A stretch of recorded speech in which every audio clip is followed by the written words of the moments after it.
Welcome back, strap in and prepare for one of the most internet things I've ever said on this channel. I don't know what any of this means, but I don't like it, okay? We're going to do a little bit of, not exactly research, but I suppose a reminder of a few incidences leading up to something that you'll be able to buy very soon from Games Workshop. Spoiler alert, it's something that you could have bought before, but then it was taken away, but then it was brought back, but it was sort of brought back before anyway. We'll get to it in a moment. Do you remember, a while ago, there was a whole thing with Armies on Parade where Games Workshop, just for a brief minute there, said you couldn't mix stuff across their ranges in terms of fantasy versus sci-fi. So if you kit bash in an army, you can't use AOS stuff in a 40k army or vice versa. It was a bit broader than that because it applied to basically just a hard line. No fantasy mixed with sci-fi kits. That's how we want things. They then clarified that statement and said, well, actually no, it turns out you can do that. We've clarified the rules and it's fine, you can carry on. That was after a significant amount of backlash, and at the time I said they'd fixed it, because technically they did, but they didn't actually really walk it back. They clarified it. Except they didn't clarify it, because what they did was remove the offending rule, and then basically said, no, it's fine, you can carry on. They never really actually owned up to the fact that it was an intentional thing in the first place, which at the time I let it go, because I figured, you know what, the wording's a bit off, but they haven't actually implemented that stipulation for the Armies on Parade competition, and that's the main thing. That was a while ago.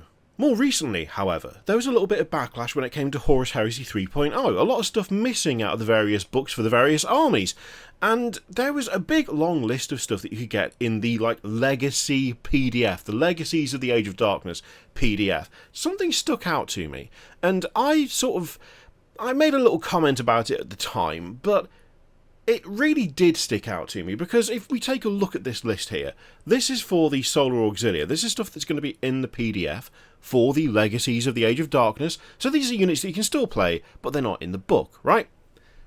This is where I find things a little bit interesting / confusing. Baneblade, Hellhammer, Banehammer, Stormlord, Stormblade, Shadow Sword, and Storm Sword. Now that's an awful lot of super heavy tanks that simply aren't in the army list within the book. It's in the free PDF instead, and that struck me as being odd at the time. But again, I didn't really pull them up on it, I just thought it was a strange thing to do. And it's still strange, and it's becoming stranger by the moment, because I mean, yeah, Solar Auxilia aren't technically what we would refer to as Imperial Guard. Now, it's a whole thing, but the fact is, they've been able to use all this stuff before, so why not now? Why is this an issue now? Why is it not something that's been put in the book? Why is it something that is available through the kind of legacy system instead? And I have had a little bit of a feeling as to why that might be the case, but nothing that really confirmed it. Until, you will remember, a little while ago, we got new drop pods. Here they are, £50 for 2 drop pods. These are Warhammer 40,000 drop pods. Now you might be thinking to yourself, why are you specifying that these are Warhammer 40,000 drop pods? Surely a drop pod is a drop pod, and it's not like you can buy the old kit anymore, can you? You can't get the old kit, so really it doesn't make any difference what it's got the label on. It's just a drop pod, isn't it? It's the only one you can buy. And just because it's got Warhammer 40,000 branding on it, surely that means you can still use it for things like Horus Heresy. Well, soon you'll be able to buy the Legions Astartes drop pod, which you will note looks remarkably similar to the one that was available for Warhammer 40,000 before, and there's a very good reason for that, as they say right here. This returning plastic kit contains a single plastic drop pod. Oh, by the way, This is a side note to anything we're about to talk about, but I'm just going to point out, and I'm just going to say right now, the chances of this thing coming back at the same price that it was, at before, is 0. If this is less expensive or the same price as it was when it was taken off sale, I don't know what I'll do, but I feel confident in that any bet that I were to make, I would win anyway, and as such wouldn't have to do whatever it is that I said I would do. Nothing is immediately springing to mind. For some reason I thought drink Null Oil, but I think that might actually, severely make me ill, so I'm not going to do that. But there's no way this thing is coming back and not being more expensive. It absolutely is going to be more expensive. Let's be totally real, it absolutely is. Anyway, this returning plastic kit contains a single plastic drop pod, which was previously available with Warhammer 40,000 branding, and a vehicle transfer sheet with 288 transfers. Maybe that's what's going to push the price up. It'll be the justification of putting the transfer sheet in. That's the key thing, though. That's the thing that's really standing out. Previously available with Warhammer 40,000 branding. And really, I think that is the thing that I'm worried about. And that is the thing that I think makes the most sense for instance, this. The Baneblade, the Hellhammer, the Banehammer, all of that. That's all from one kit. Importantly, it's from one kit with Warhammer 40,000 branding. Now, we saw when they did the Old World that a bunch of the Age of Sigmar stuff that was also available in the Old World, like things like the Beastmen, they got fully shifted back into the Old World. Technically, they got shifted into the Old World. They weren't originally in the Old World because the Old World didn't exist, but they did go from fantasy to AOS and then kind of back to fantasy again. There's not much crossover. There's not a huge amount of you can buy it for this system or this system. And they have really made an effort to draw those lines harder in recent years.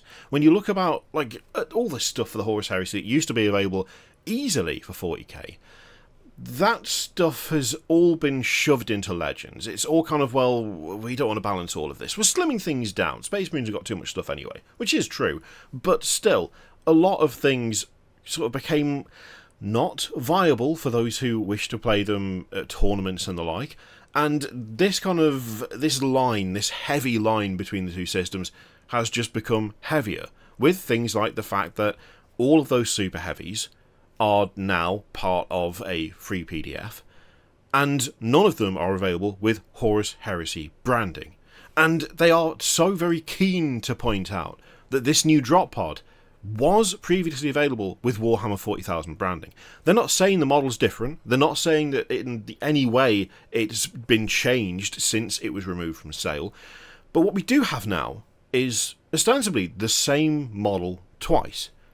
One of which is for Warhammer 40,000 because it says that on the box, and they have changed the footprint. They have made alterations to that drop pod to make it distinct. And now we're going to have one with Horus Heresy branding, which means that we're in a position where effectively the same vehicle is available twice, except one has got one set of writing on it and the other one has got another set of writing on it.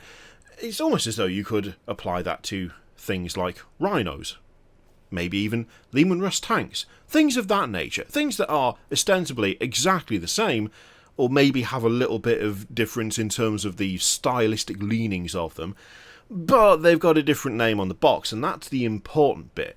Because that's the thing that is going to allow them to really, really hone in on who's doing the best. Because that's kind of what it feels like, and that's what it's felt like for a little bit, and that's what these changes make it feel like even more. That really Games Workshop isn't in competition with everyone else, they're in competition with themselves. They're trying to separate everything out, parse everything out, so that it is clearly marked as being, you buy this for this system and for nothing else. You buy this for this system and nothing else. We need to know which one of our systems, which one of our games, which of our IP is doing better than the others. What better way to do that than to have basically the same kit twice, but with two sets of writing on it? What better way to do that than to take away an option from one system, introduce a newer, shinier, updated version, but then simply continue using it for the other system? That way, if people buy Horus Heresy drop pods, we'll know that Horus Heresy is doing well for selling drop pods. Now, of course, whether people will actually do that, whether they'll just carry on buying them for 40k because they don't like the 40k ones, or look at the price of that drop pod, which I'm sure is going to go up, and go, I mean, I could get two, which would end up being cheaper than buying these two separately if I bought the 40k box. That is all entirely possible, right? I mean, they're even highlighting optional assembly for this. That's a little bit gross. by the way. I didn't really mention this before, but I should have done. Saying right here, you have the optional assembly of keeping the doors closed when they literally made it impossible to do that for the 40k one.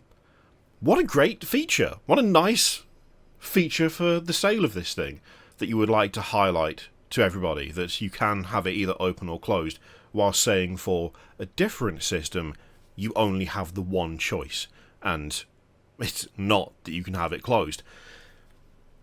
If they continue with the whole thing of tracking above all else, with we must find out what's doing the best at all times, we cannot share anything amongst anything else, it makes me concerned for how much they might try and crack down on people doing things like using a 40k model in Horus Heresy, or using a Horus Heresy model in 40k, because it would screw with the metrics, because it would mess up how they are judging the success of each of their products. That line in Armies on Parade, that rule change that specified you cannot mix Age of Sigmar stuff with Warhammer 40k stuff. At the time, it was frustrating, it seemed like a stupid decision, and I just was a bit baffled that they'd even do it, because Armies on Parade is a purely creative competition. I would argue there's a lot more... I'm trying to think of the best way to put this, because I'm not trying to suggest that, you know, one thing is better than the other when it comes to things like Golden Demon or Armies on Parade. They're different competitions. Armies on Parade has got much more of a scale to it, but it's also somewhere where you would be able to see really good displays of creativity, really impressive armies created from God knows how much stuff across God knows how many kits. I mean, even the Warhammer community team, there is at least one army that, according to that rule, wouldn't win anything because it mixed different kits from AOS and 40k very heavily. At the time, it just seemed like a stupid decision, something that I didn't really understand, that someone, probably not in a position to know anything about this stuff, threw in there for the sake of, well, this simplifies things. Now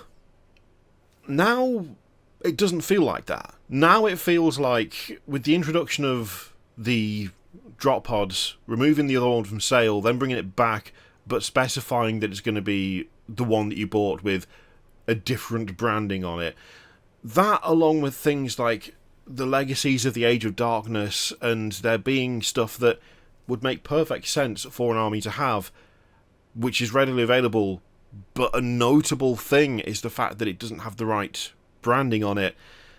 It's all pointing to that sort of hard line of, this is for this system, this is for this, this is for this, and this is for this, and that is how we want them to be used.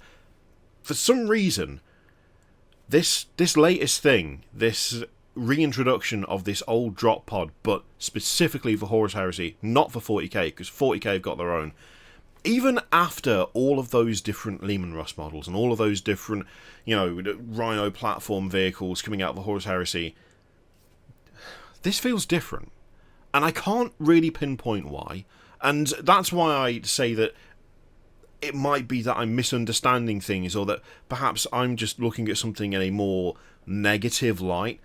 But there's something about this specific change that feels more cynical.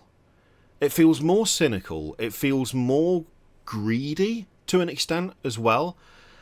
It feels like something that is done not so that people are given choice, but so that they can better work out which of their things is... I guess... No, I take it back. It is about choice. But they want to get better at tracking what choice you're making. And if the way to do that is to bring back an old kit but change the box, even though you've introduced a newer version of that kit, but the box is wrong, that's totally fine because people will buy it anyway. There is something about it that feels icky, and I'm not a fan. And even though it is bringing something back and it will allow that choice once again, the motive behind it is the thing that I think I'm struggling with right now. But that's just me. That could just be me conflating a bunch of random stuff together and coming up with, I could be doing 2 + 2 = 5 here. It's totally plausible. It's happened before. I'm not going to suggest that I know any more than anyone else about it. But that that one rule in Armies on Parade feels like it might have been an accidental admission of something that feels like it could be more likely that it would come back in the future. But that could also be a huge overreaction on my part. So, let me know what you think in the comments down below. In the meantime, feel free to click all the things. Yeah, thank you very much for watching. I'll see you for the next one.